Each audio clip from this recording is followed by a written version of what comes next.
کیونکہ وہاں متا کثرت سے ہوتا ہے. مطلب اتنے سخت الفاظ کسی کے لیے استعمال کرنا ایک تو ویسے ہی غیر مناسب ہے. آپ کب گئے ایران اور آپ کو کب ملے وہ حرامی بچے؟ اچھا میں تو نہیں گیا، اس وقت تو گلوبل ولیج ہے دنیا، اس پر بہت سارے چینل جو ہیں ان کے ڈاکومنٹس موجود ہیں، ڈاکومنٹری موجود ہیں. میرے پاس وہاں کی شائلہ ہائری جو ایران کی ایک بڑی پرماننٹ آواز ہے، اس نے باقاعدہ اس موضوع کے اوپر کتاب بھی لکھی ہے، وہ کتاب بھی موجود ہے. اس نے خود آئی وٹنس کیا ہے کہ مختلف شہروں کے اندر وہاں پر لاکھوں بچے ہیں جن کا کوئی پرسنان حال نہیں ہے، کیونکہ باپ نے گیا، اس نے اپنی ضرورت پوری کی، عورت اس کے جانے بلا سے کہ کون ہے بچہ، ٹھیک ہے، اس نے آگے کیونکہ کسب کرنا ہے، کسی اور کے ساتھ جا کر اس نے ٹائم سپینڈ کرنا ہے، وہ بھی. تو وہاں پر بچوں کا ایک بڑا جو ہے وہ مسئلہ ہے کہ ان کے والد ان کو آن نہیں کرتے، ان کے خرچے، ان کے دیگر معاملات نہیں ہوتے. تو یہ وہاں کا ایک بہت بڑا، صرف ایران کا نہیں، عراق کا بھی یہ مسئلہ ہے. پتہ نہیں آپ کہہ رہے ہیں، میں تو کئی دفعہ ایران گیا ہوں، ایران کا سسٹم بہت آؤٹ کلاس ہے، خاص طور پہ بچوں کے معاملے میں. وہ اتنے کنسرنڈ ہیں اور اتنے سینسٹائز ہیں، یہ بالکل بہت بڑی تہمت ہے. میں یہ نہیں کہہ رہا کہ وہاں بچے اس طرح نہیں پیدا ہوئے ہوں گے، کوئی بچے ہو سکتا ہے کوئی ہوئے بھی ہوں، لیکن وہ بچوں کے معاملے میں اتنے سینسٹائز ہیں اور اتنے بہترین سسٹم میں ہیں ان کے بچے کہ آپ سوچ بھی نہیں سکتے. اچھا مجھے بتائیے، آپ ماشاءاللہ بڑی دفعہ ایران بھی اور عراق بھی تشریف لے گئے ہیں، وہاں پر متا ہوتا ہے کہ نہیں ہوتا؟ میں نے تو نہیں دیکھا اپنی آنکھوں سے. آپ کو یہ بھی نہیں پتا کہ وہاں متا ہوتا ہے؟ نہیں، میں تو بچوں کی بات کر رہا ہوں، میں بچوں کی بات کر رہا ہوں، میں ان کے سکولز میں گیا ہوں، میں ان کے یتیم خانوں میں گیا ہوں. ہو جائے، عورت اگر پریگنٹ ہو جائے تو اس صورت میں بھی اس کا کوئی خرچہ اس مرد کے ساتھ نہیں ہے جس نے جو ہے وہ اس کے ساتھ یہ سارا معاملہ کیا ہے. متا کے اندر تو یہ کنڈیشن ہے، متا کی یہ کنڈیشن ہے کہ اگر اس متا میں کوئی بچہ پیدا ہو جائے گا تو نان و نفقہ جو ہے اس کا باپ ادا کرے گا. یہ بالکل اور آپ اپنی طرف سے کہہ رہے ہیں. نہیں، میں اپنی طرف سے نہیں کہہ رہا، میں نے تو یہ انٹرویو سے پہلے جو میں نے ریفرنسز پڑھے اس میں پڑھا میں نے. یہ باقاعدہ فلسفہ متا کے نام پر پشاور سے یہ ایک مجلہ ہے جس کو پورا متا کے عنوان پر شائع کیا گیا ہے. مجلے کا ریفرنس میں کیا مانوں، میں تو آپ کو بتا رہا ہوں. المسائل تشیع کی معتبر ترین کتاب ہے توضیح المسائل، اس میں بھی ہے کہ وہ جو بچہ پیدا ہوگا متے کی صورت میں اس کا نان و نفقہ نہیں دیا جائے گا، اس کی وراثت بھی نہیں ہوگی، نان و نفقہ بھی نہیں ہوگا. اب مجھے بتائیے کہ روزانہ کے متا دھڑا دھڑ ہو رہے ہیں تو بچے پیدا نہیں ہوتے ہوں گے، اگر ہو گیا تو اس کا کون جو ہے وہ ذمہ دار ہے؟ ریاست ہی پالے گی نا. جس طرح آپ امریکہ میں چلے جاتے ہیں تو وہاں جو ایک تو اگر باپ نہیں پالے گا تو ریاست پالے گی، تو ریاست ہی پالے گی نا، وہ بھی ریاست ہی کی ذمہ داری ہوگی، بگرنا تو کوئی نہیں ہے. آپ نے اپنی ضرورت پوری کی، بس زندہ باد. نہیں، متا کے اندر تو یہ ہے کہ اگر تو ایسے بچہ پیدا ہوگا وہ نان ذمہ داری ہے، رسپانسبلٹی ہے. چلیں آپ کا فیورٹ ٹاپک ہے متا، اس پہ میں انشاءاللہ آپ کا مناظرہ کراؤں گا کسی کے ساتھ، میں حاضر ہوں. اچھا مجھے یہ بتائیں کہ کیا کسی اور مسلک کے امام کے پیچھے نماز پڑھی جا سکتی ہے؟ جس شخص کے عقیدے میں شرک نہ ہو اس کے پیچھے نماز پڑھی جا سکتی ہے. شرک سے کیا مراد ہے آپ کی؟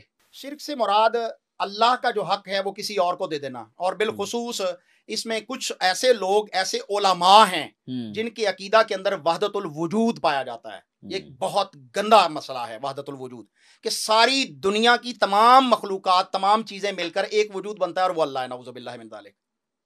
یہ عقیدہ پایا جاتا ہے، اور باقاعدہ اس پر اشرف علی تھانوی صاحب نے کہا کہ اس کو چھپانا علماء کے لیے جائز اور عوام سے چھپانا ضروری ہے، یہ انہوں نے لکھا ہوا ہے.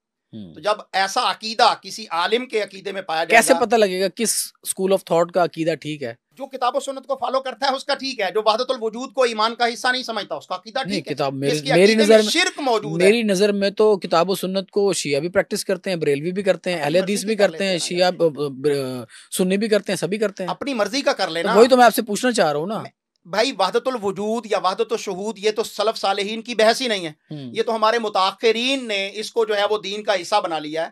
وحدت الوجود اتنا عجیب عقیدہ ہے. بھلا مجھے بتائیے، یہ مائک، یہ کمرہ، یہ چھت، یہ دیواریں، اور یہ میں اور آپ مل کر اللہ ہو سکتے ہیں؟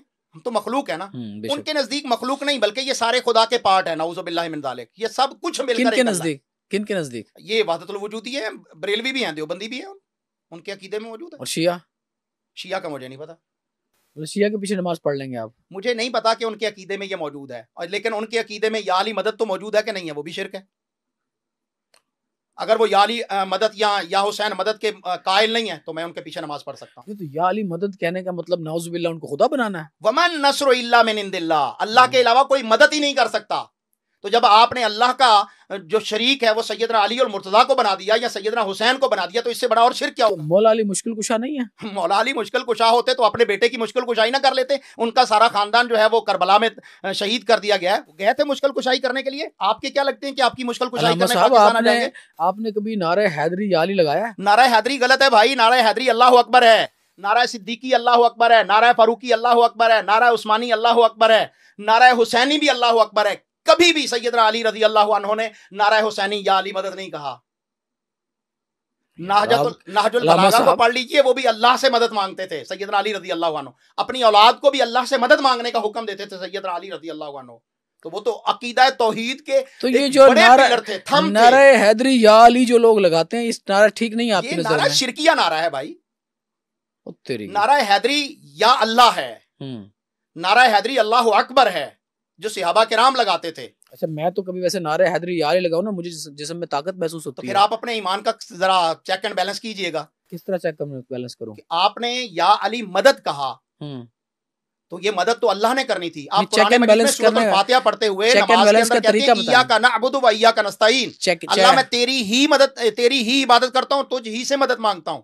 تو آپ مانگ رہے ہیں سیدنا علی سے، تو اور شرک کس چیز کو کہیں گے؟ علامہ صاحب چیک اینڈ بیلنس کا طریقہ بتائیں۔ چیک اینڈ بیلنس کا طریقہ آپ قرآن کی طرف رجوع کریے، قرآن کو پڑھیے کہ قرآن نے مدد کا طریقہ کیا بتایا۔ قرآن میں کہا ہے انما الاعمال بالنیات، اعمال کا دار و مدار نیتوں پہ۔ قرآن مجید میں نہیں ہے۔ آپ کو کیا پتا میری، یہ قرآن مجید میں نہیں ہے، ہے یہ قرآن مجید میں نہیں ہے، حدیث میں ہوگا؟ ہاں حدیث میں ہے۔ تو آپ کو کیا پتا میری نیت اندر سے کیا ہے؟ تو بھائی نیت چھوڑ، مجھے آپ کے الفاظ کا پتا چل رہا ہے کہ آپ یا علی مدد کہہ رہے ہیں، تو یا علی مدد کہنا تو جائز ہی نہیں ہوگا، یا اللہ مدد کہنا جائز ہے نا۔ مومن کا عقیدہ یہ ہوگا کہ یا اللہ۔ علامہ صاحب اگر ایک آدمی آپ کے سامنے آ کے بیٹھا ہو، کوئی کرسچن ہو یا یہودی ہو یا ہندو ہو، صرف خدا کو پتا ہوگا نا، آپ کو نا ابھی آپ کو نہیں پتا کہ یہ کیا ہے، آپ نے اس کو چیک نہیں کیا، اور وہ آپ کے سامنے بیٹھ کے کہے کہ میں مسلمان ہوں، آپ مان لیں گے وہ مسلمان ہے؟ میں مان لوں گا، مان لیں گے نا مسلمان ہے، کیونکہ آپ نے اس کا دل چیر کے نہیں دیکھا۔ میں مان لوں گا، بالکل مانوں گا۔ تو آپ کیسے کسی کو کہہ سکتے ہیں کہ یہ مسلمان ہے اور غیر مسلمان ہے، صرف اس کو ایک مسلک کے اوپر پریکٹس کرتا دیکھ کے؟ صرف ایک مسلک کے اوپر نہیں، کوئی بھی شخص جو یا علی مدد کہے، یہاں تک کہ یا ابو بکر مدد کہہ دینا یا عمر مدد کہہ دے، تب بھی وہ مشرک ہے۔ علی رضی اللہ عنہ میرے ایمان کا حصہ ہے، میری محبت ہے، ان کے بغیر میرا دین پورا نہیں ہو سکتا۔ حسین میرے ایمان کا حصہ ہے، لیکن جہاں اللہ کی توحید کی بات آئے گی، کسی کی کوئی محبت جو ہے اس کے مقابلہ میں آڑے نہیں آ سکتی۔ یا عمر مدد بھی کہہ دینا، یا عمر مدد، تب بھی وہ مشرک ہے۔ یا محمد مدد بھی کہہ دے، تب بھی وہ مشرک ہے۔ آپ یہ سمجھتے ہیں کہ آپ مکمل اپنی زندگی سنت اور شریعت کے مطابق گزارتے ہیں؟ کوشش کرتا ہوں، غلطیاں ہوں گی میرے اندر، خامیاں ہوں گی۔ یہ جو آپ نے ٹوپی پہنی ہوئی ہے کس چیز کی بنی ہوئی ہے؟ یہ ٹوپی میرے خیال میں اونٹ کی، اس کی بھیڑ کے، یہ بنی ہوئی ہے بکری کے اس بچے کی کھال کی جو ماں کے پیٹ میں مرا ہے۔ اچھا، ٹھیک ہے۔ اور ہماری سنت امامہ باندھنے کی ہے، یہ والی ٹوپیاں پہننے کی نہیں ہے، اس کو جنا کیپ کہتے ہیں۔ ٹھیک ہے، ٹھیک ہے۔ تو اینیمل رائٹس آپ کی نظر میں کوئی ہیں یا بس آپ لوگوں کو مسلم اور نان مسلم ہی قرار دیتے ہیں؟ پہلی تو بات یہ کہ میں نے کوئی جانور مارا نہیں ہے، ایک بات۔ دوسری بات یہ کہ میں نے بنائی نہیں ہے، بازار میں ملتی ہے، میں نے خریدی ہے۔ تیسری اہم بات، ایک حضرت صاحب نے بھی میرے متعلق کہا، یہیں پر میں نے ایک پوڈ کاسٹ میں کہا کہ رب جعلنی مقیم الصلاۃ جو ہے یہ نماز کی دعا رسول اللہ صلی اللہ علیہ وسلم سے نہیں ہے، صحابہ کرام سے بھی نہیں ہے۔ تو انہوں نے مجھے جو ہے وہ ریبٹل دیتے ہوئے کہا کہ اگر سامنے بیٹھا ہوا شخص کہہ دے کہ آپ نے یہ جناح کیپ پہنی ہے تو اس کا کیا ثبوت ہے؟ تو میں نے تو آج تک یہ نہیں کہا کہ جناح کیپ جو نہیں پہنے گا وہ مسلمان نہیں ہے، یہ تو میں نے کبھی دین کہا ہی نہیں ہے، کلیم ہی نہیں کیا۔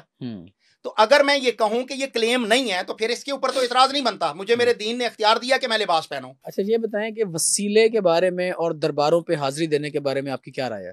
وسیلہ جو ہے اس کی بہت ساری جائز صورتیں بھی ہیں اور ناجائز حرام صورتیں بھی ہیں، اور دربار جو ہے اس کا کنسپٹ کتاب و سنت میں ہے ہی نہیں، دربار کا وجود ہی نہیں ہے، تو میں اس کے اوپر کیا کہوں۔ اسلام میں پکی قبر بنانا حرام ہے، جائز نہیں ہے۔ آپ تو دربار بنا رہے ہیں نا، دربار صرف ایک ہے جو بیت اللہ ہے۔ علامہ صاحب یہ کیسی باتیں کر رہے ہیں آپ؟ میں ایسی باتیں کر رہا ہوں کہ میرا تعلق اچ شریف سے، آپ کو پتا ہے کہ وہاں کتنے دربار، آپ بھی بہاولپور کے ہیں، اس کے باوجود کہ میں درباروں پر پڑھا ہوں، وہیں پر پلا بڑھا ہوں، وہیں پر پڑھا ہوں، لیکن جب بات آئے گی اللہ کی توحید کی تو وہ بات بالکل واضح ہوگی کہ دربار صرف اللہ کا ہے۔ اللہ کے رسول صلی اللہ علیہ وسلم نے قبر کو پختہ کرنے سے منع کیا۔ نہیں، آپ کیوں یہ سمجھ رہے ہیں کہ اگر کسی نے دربار بنا لیا تو اس نے اس قبر کو اللہ بنا لیا؟ نعوذ باللہ۔ اچھا دربار بنا کیوں لیا؟ مسلمان ہے تو بنایا کیوں بھائی؟ رسول نے تو کہا لا تجسسوا القبر، کسی کو تکریم دینے کے لیے، عزت دینے کے لیے۔ اللہ کے رسول صلی اللہ علیہ وسلم نے کہا کہ قبر کو پکا ہی نہ کرو اور اس کے اوپر کوئی بنیاد نہ بناؤ، اس کے اوپر مجاور بن کے نہ بیٹھو. یہ رسول اللہ صلی اللہ علیہ وسلم کی حدیث کا ترجمہ بتا رہا ہوں, کہیں گے تو اصل عربی اور اس کا ٹیکسٹ بھی دے دوں گا آپ کے سامنے. اسلام میں کوئی ایک حدیث بھی, میں حالانکہ صحیح حدیث کو ماننے کا قائل ہوں, ضعیف حدیث بھی ایسی نہیں ہے کہ جس میں ہو کہ قبر کو پختہ کیا جائے. مزار بنانا تو بڑی دور کی بات ہے. اچھا آپ یہ بتائیں کہ حضرت امام حسین کو جنت کا سردار سمجھتے ہیں؟ بالکل میرا ایمان ہے. اللہ کے رسول صلی اللہ علیہ وسلم نے فرمایا, حسن کو بھی مانتا ہوں, حسین کو بھی مانتا ہوں کہ وہ جنتی نوجوانوں کے سردار ہوں گے. جنتی نوجوانوں کے سردار ہوں گے. تو کتنی جنتیں ہوں گی؟ جنتیں تو اللہ تعالیٰ نے 100 درجے اس کے بنائے ہیں. نہیں درجے تو کئی ہو سکتے ہیں. جنت تو ایک ہی ہے, ایک ہی ہے. جنت ایک ہی ہے. جنت کے سردار کون ہے؟ جنت کے نوجوانوں کے سوار سیدہ شباب اہل الجنہ الحسن والحسین. سنن ترمذی کی حدیث ہے, جنت میں بوڑھا بھی ہوگا فرمایا کہ نوجوانوں کے جو سردار ہوں گے وہ حسن ہوں گے اور حسین ہوں گے رضوان اللہ علیہم اجمعین. اور حضرت فاطمہ کیا ہوں گی؟ وہ عورتوں کی ہے بھائی. اچھا اور مردوں کے متعلق بھی آ جائیے نا, جو بوڑھے ہیں. ہاں میں پوچھنا وہی پوچھنا, وہ ابو بکر و عمر ہیں رضوان اللہ علیہم. اس کا ریفرنس دیں کوئی. سنن ابن ماجہ کے اندر حدیث ہے اور حسن حدیث ہے, صحیح حدیث ہے. جنت میں تو کوئی بوڑھا ہی نہیں ہوگا. جو دنیا میں فوت ہو کے گیا وہاں پر تو بھائی بچے بھی ہوں گے, اور جو بڑھاپے کی عمر میں فوت ہو گیا اس کے سردار وہاں پر اللہ تعالیٰ ان کو بنائے گا. حدیث میں ہے نا, جہاں پر سیدہ شباب اہل الجنہ ہیں وہاں سیدہ کہول و اہل الجنہ بھی تو آیا نا, کہ بوڑھوں کے سردار جو ہیں وہ ابو بکر اور عمر ہوں گے رضوان اللہ علیہم اجمعین. یہ میں نے حدیث پہلے نہیں سنی. سنن ابن ماجہ میں حدیث موجود ہے, میں آپ کو عبارت ٹیکس کر دیتا ہوں, مجھے ضرور کیجیے گا ٹیکس. اچھا یہ بتائیں قاری صاحب, کبھی آپ کو محبت ہوئی ہے کسی لڑکی سے؟ میری بیوی ہے, اس سے محبت ہے. میری بیٹی ہے, مجھے اس سے محبت ہے. میری ماں, وہ بھی تو ایک لڑکی تھی, اس سے محبت تھی. تو کبھی آپ کو یہ آپ ماشاءاللہ لٹریری آدمی ہیں, کتابیں پڑھتے ہیں, تو کبھی ان کے کریکٹر پڑھتے ہوئے اہل بیت کے آپ کو حضرت امام حسن سے, حضرت امام حسین علیہ السلام سے, مولا علی سے کوئی محبت فیل ہوئی ہو؟ بہت زیادہ. فیل نہیں ہوتی, نظر آتی ہے. میں کئی دفعہ ان کو پڑھتے ہوئے روتا ہوں. اس پہ میرا اللہ گواہ ہے, میں کیمرے کے سامنے بیٹھا ہوں لیکن بات میں وہی کر رہا ہوں جو اللہ جانتا ہے, کیونکہ وہ تو کیمرے کے بغیر بھی مجھے جانتا ہے نا. مجھے ان سے اتنی محبت ہے کہ اپنے ماں باپ سے اتنی محبت نہیں ہے جتنی سیدنا حسن سے, سیدنا حسین سے, سیدنا علی سے, رسول اللہ صلی اللہ علیہ وسلم کے صحابہ سے. آج کل کی بات ہے, میری بیٹی ہے, اس وقت اس کی 7 سال عمر ہوگی, ہبا قیوم اس کا نام ہے. میرے پاس ایسے ہی آ گئی, کہتی ہے بابا میں ایک بات بڑا سوچتی ہوں. میں نے کہا بیٹا کیا ہے؟ میں پڑھ رہا تھا, میں نے پڑھنے کو چھوڑ دیا اور میں نے کہا بیٹا کیا بات ہے؟ کہتی ہے بابا میں رسول اللہ صلی اللہ علیہ وسلم کے دور میں پیدا کیوں نہیں ہوئی. 8 سال کی بچی نہیں ہے, 7 سال کی بچی ہے, اور وہ کہہ رہی ہے کہ میں رسول اللہ صلی اللہ علیہ وسلم کے دور میں پیدا کیوں نہیں ہوئی. میں آپ کو دیکھنا چاہتی تھی, میں آپ کے دور میں پیدا ہونا چاہتی تھی. یہ گھر میں تربیت ہے, یہ محبت ہے نا. الحمدللہ ہم نے رسول اللہ صلی اللہ علیہ وسلم کی محبت, صحابہ کرام کی محبت, اہل بیت کی محبت اپنے بچوں کو ورثے میں دے کے جا رہے ہیں. کیا بات ہے آپ کی, ماشاءاللہ. اچھا یہ بتائیں کہ یزید, آپ کے مسلک کے کچھ لوگ یزید کو یزید رحمت اللہ علیہ کہتے ہیں, آپ یزید کو کیا سمجھتے ہیں؟ آپ کیا کہتے ہیں؟ میں تو ملعون کہتا ہوں اس کو. کیسے؟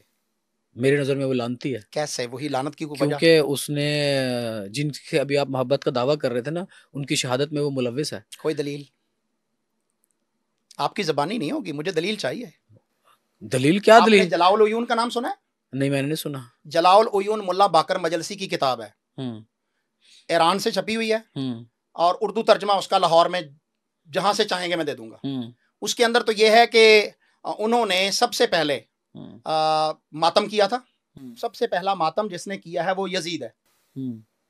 اور کس چیز میں ماتم کیا تھا اس نے؟ جی یزید نے حسین رضی اللہ عنہ کی شہادت کی جب خبر ملتی ہے تو وہ اور اس کے گھر میں کوحرام مچ گیا, ماتم انہوں نے کیا. اگلی بات, انہوں نے وہ بندہ کہ جو سر لے کے آیا اس کو قتل کرنے کا حکم دیا ہے. یہ جلاء العیون ملا باقر مجلسی کی کتاب ہے. کون تھا ایسا بندہ جو بھی تھا ایکس وائی زی, جو بندہ حسین رضی اللہ عنہ کے قاتل کا سر اتارنے کا حکم دے دے, آپ اسے لعنتی کہہ سکتے ہیں بھائی؟ چلیں جی, میں پھر معذرت دعا, ناراض نہ ہوئیے گا میری اس بات پہ. میری دعا ہے کہ روز محشر ایک طرف یزید کھڑا ہو, اس کے والد محترم کھڑے ہوں, اس کے دادا جان کھڑے ہوں, اس کی دادی کھڑی ہوں ہندا جنہوں نے کلیجہ چبایا حضرت امیر حمزہ کا. جھوٹ بول رہے ہیں. دوسری طرف کوئی دلیل نہیں ہے, دوسری طرف کھڑے ہوں, اس کی کوئی دلیل نہیں ہے کہ انہوں نے کلیجہ چبایا, یہ گپ شریف ہے. دوسری طرف کھڑے ہوں حضرت امام حسن علیہ السلام, حضرت امام حسین علیہ السلام, حضرت فاطمہ سلام اللہ علیہ, حضرت علی علیہ السلام, اور نبی پاک صلی اللہ علیہ وسلم. آپ ان کے پیچھے کھڑے ہوں اور ہم ان کے پیچھے کھڑے ہوں. آپ کو کس نے چوائس دی ہے کہ ان کو علیحدہ کریں؟ نہیں آپ ان کی تعریفیں بیان کر رہے ہیں نا. میں تعریف کیا کی ہے؟ میں نے تو میرے سے کچھ تعریف کا لفظ سنا ہے. نہیں آپ کہہ رہے ہیں تو وہ تو اس میں ماتم کیا. شیعہ کی کتابوں میں آپ کہہ رہے ہیں یزید نے ماتم کیا. راؤ بھائی, میں یہ کہہ رہا ہوں کہ شیعہ کی کتاب میں جلا. ناظرین آپ نے ویڈیو دیکھی, صحیح العقیدہ ہونا ایک نعمت سے کم نہیں ہے، اور خدا کی ایک خاص اکرام ہے جو صرف اللہ کی نظر کرم کے بغیر ممکن نہیں ہے۔ الحمدللہ اصحاب رسول صلی اللہ علیہ وسلم اور اہل بیت اطہار سے محبت ایمان کا حصہ ہونا چاہیے، کیونکہ امام حسین علیہ السلام نے ظلم، جبر اور باطل کے خلاف اپنا سب کچھ کربلا کے میدان میں لٹا دیا تھا، لیکن آج امت کے کچھ طبقات ان کے بارے میں اور اہل البیت کے بارے میں بدگمانی کرتے ہیں، اور اس بارے میں ان کا عقیدہ باطل ہے۔ امام حسین وہی ہیں جن کے بارے میں رسول کریم صلی اللہ علیہ وسلم فرما چکے ہیں کہ الحسن والحسین سیدا شباب اہل جنہ، کہ حسن و حسین جنت کے جوانوں کے سردار ہیں۔ اب جس نے صحیح عقیدے کے ساتھ جنت میں جانا ہے وہ امام حسین کی سرداری میں رہیں گے، اور یہ بات اظہر من الشمس ہے کہ جن کا عقیدہ درست نہیں اور جو یزید کے دفاع میں ہیں یا یزید کے حمایتی ہیں، فرض کر لیں اگر کربلا بپا ہوتے وقت حضور پر نور صلی اللہ علیہ وسلم موجود ہوتے تو کس طرف ہوتے؟ اس لیے اللہ عز و جل سے دعا ہونی چاہیے کہ اللہ ہمیں ایمان کامل دے، اور جن سے آپ نے محبت کی ہے ان سے محبت کرنے کی توفیق عطا فرما۔